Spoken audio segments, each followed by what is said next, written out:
जय श्री कृष्णा, जय श्री राधे।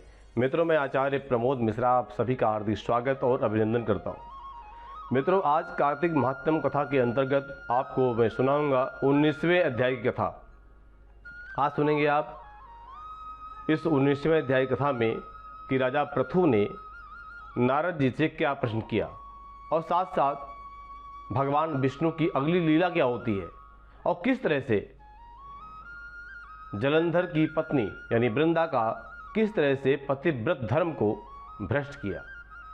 ये शंकर जी की भगवान शिव की अर्धांगिनी माँ भवानी की आज्ञा से ठाकुर जी ने यानी भगवान विष्णु ने ये पतिव्रत धर्म को कैसे भ्रष्ट किया था, ये आप इस कथा में सुन पाएंगे। निवेदन है कि आप हमारे चैनल पर नए दर्शक हैं तो चैनल को सब्सक्राइब जरूर करें, लाइक करें, शेयर करना बिल्कुल न भूलें।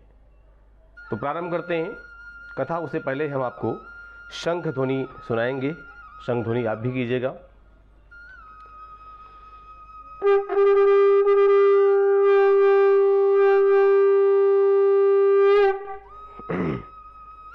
सच्चिदानंद भगवान की जय। सियावर रामचंद्र भगवान की जय।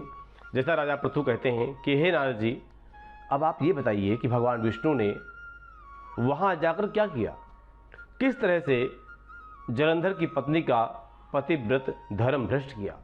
नारद जी कहते हैं कि राजन, जलंधर के नगर में जाकर के भगवान विष्णु जिस तरह से वहाँ जाते हैं और अपनी लीला करते हैं, ये सब आपको आज मैं सुनाऊंगा।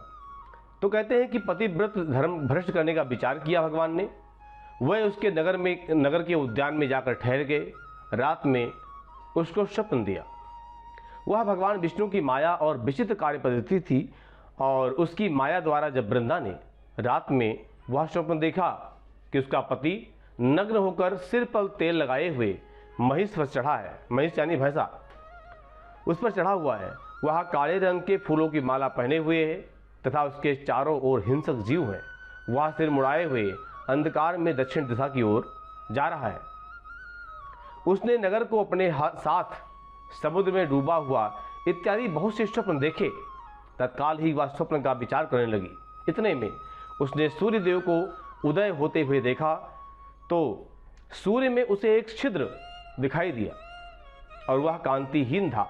ऐसा स्वप्न देखा उसने। इसे उसने अनिष्ट समझ लिया और भयभीत हो गई। रोती हुई छज्जे, अटारी तथा भूमि में कहीं भी शांति को प्राप्त न हुई। फिर वह अपनी दो सखियों के साथ उपवन में गई, बगीचे में गई। वहां भी उसे शांति नहीं मिली। फिर वह जंगल में निकल गई। वहां उसने सिंह के समान भयंकर राक्षसों को देखा, जिससे वह भयभीत हो गई और भागने लगी। उसी क्षण उसके समक्ष अपने शिष्यों सहित शांत मौनी तपस्वी वहां आ जाता है। भयभीत वृंदा उसके गले में अपना हाथ डालकर उससे रक्षा की याचना करने लगी। मुनि ने अपनी एक ही हुंकार से उन राक्षसों को भगा दिया। वृंदा को आश्चर्य हुआ तथा वह भय से मुक्त होकर के मुनिनाथ को हाथ जोड़कर के प्रणाम करने लगी। फिर उसने मुनि से अपने पति के संबंध में उसकी कुशल क्षेम का प्रश्न किया। उसी समय दो बानर मुनि के समक्ष आकर हाथ जोड़कर खड़े हो गए और ज्यों ही मुनि ने भ्रकुटी संकेत किया त्यों ही वह उड़कर आकाश मार्ग से चले गए। फिर जलंधर का सिर और धड़ लिए हुए मुनि के आगे आ गए। तब अपने पति का मृत हुआ जान वृंदा मूर्छित हो पृथ्वी पर गिर पड़ी और अनेक प्रकार से दारुण विलाप करने लगी। पश्चात उस मुनि से कहा कि हे कृपानिधे, आप मेरे इस पति को जीवित कर दीजिए। पतिव्रता दैत्य पत्नी ऐसा सुन कह करके दुखी श्वासों को छोड़कर मुनीश्वर के चरणों में गिर पड़ी। तब मुनीश्वर ने कहा कि यह शिव जी द्वारा युद्ध में मारा गया है, जीवित नहीं हो सकता, क्योंकि जिसे भगवान शिव मार देते हैं वह कभी जीवित नहीं हो सकता। परंतु शरणागत की रक्षा करना सनातन धर्म है, इसी कारण कृपा करके मैं इसे जीवित किए देता हूँ।